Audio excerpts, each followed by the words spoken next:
Prime Minister and NEC, Colonel Larry Opa, the Deputy Commander for the Joint Security Task Force, APEC Operations. Let me acknowledge some important people, the Apau Clan Choir, the Poreporena Choir, the famous Poreporena Choir. Please, online notify the. And of course, the SDA Choir, the Murat Choir. Everyone choir from me, but me no practice yet. But members of my family are singing in that choir, and at the appropriate time, Mr. Chairman, I will make my presence known to the choir and join the choir. Look, let me thank firstly the Poreporena Lahara Church for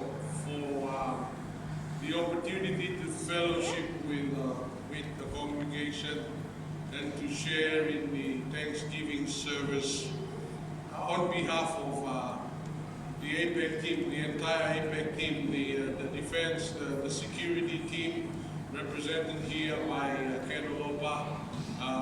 Obviously the logistics team are not here, but and of course the policy team which I lead. It's been an important journey. It is appropriate that we came to Poreporena. Two important men from this great and historical village are to share the blame for this nightmare that we all went through for the last 5 years. And you heard from Mr. Ako that this whole idea of hosting APEC in 2018 was cooked up in Waikiki Beach somewhere, and then they wrote up the submissions in between Waikiki and Vladivostok in Russia 2012, and invited all of us to participate in this awesome trip. And 5 years later, and 1 week ago, we landed this thing over at Hanuabada Beach, and we are here to say thank you to God, first and foremost. I think it was important that we acknowledge the leading hand of God. We were fighting, and if you read Ephesians chapter 6, verse 12, we were not fighting against flesh and blood. We were fighting against principalities and superpowers. We needed to make our presence felt. And over the last 5 years, those who work with me will know that we made our presence felt. We took the fight to them. We made sure they know who we are. We made sure that they understood very well where we were serious. We were serious about bringing the meeting.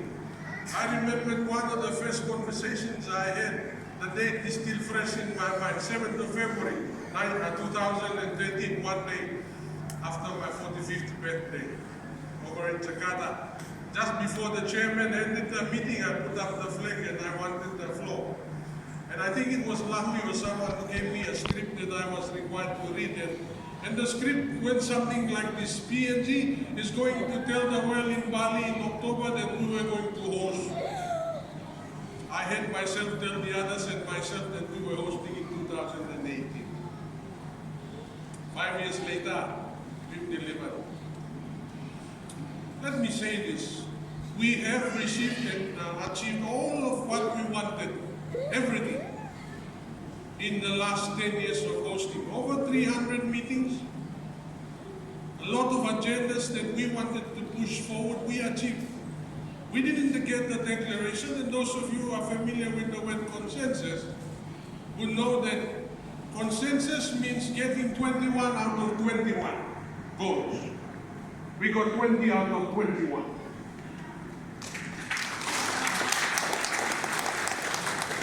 And the only disagreement came about because there was a fight that was started somewhere else. It wasn't even our fight.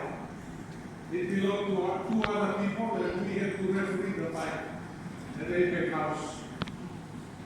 We lost out of 3 paragraphs. 3 paragraphs out of 5 pages. 3 paragraphs And those paragraphs don't belong to us. They belong to the US and China. So if you put it all in the perspective, we got what we wanted and more. And I dare say the word in diplomacy that the geopolitical rebalancing that needs to happen is only good for Papua New Guinea. Where we are sitting right in the middle, and we can get from China, we can get from the US, we can get from Australia, because we really need to rebalance the powers in the region. That's good for us. So we are here. On Friday night, on the 16th, as I was driving home, I felt that I was being bashed by the principalities and superpowers. I felt like that, but when I was reading Colossians, those who are familiar with Scripture, Colossians chapter 2, verses 10 and verse 15. In verse 10 it says, the head of the principalities and powers is Jesus Christ.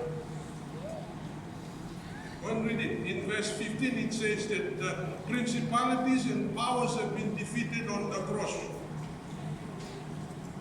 I was comforted, and it's only appropriate that we are here this afternoon, this morning, to give glory and honor to God for bringing us this far. We had to build capacity from scratch.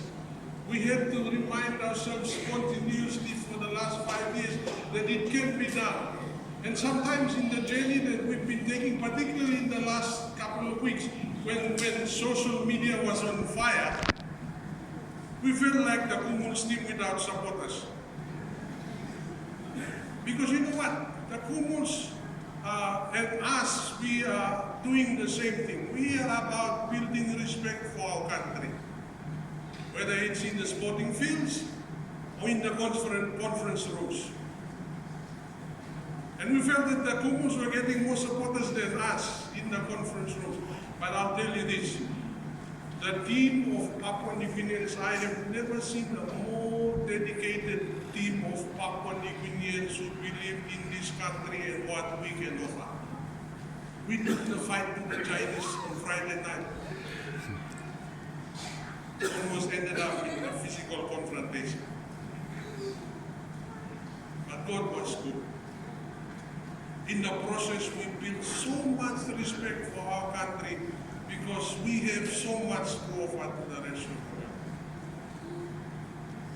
The future is unknown. We don't know what this will bring us, but the signs are really good for us.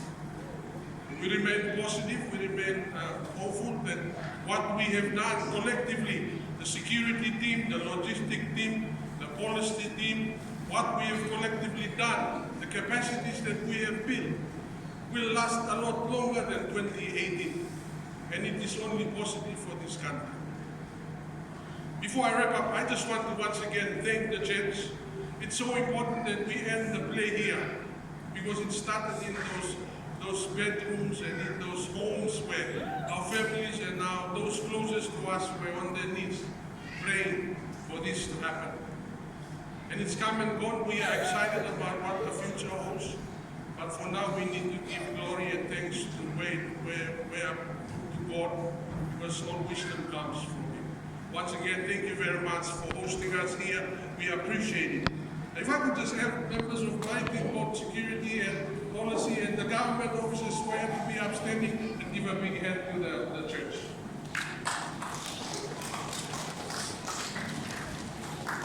Thank you. Thank you very much.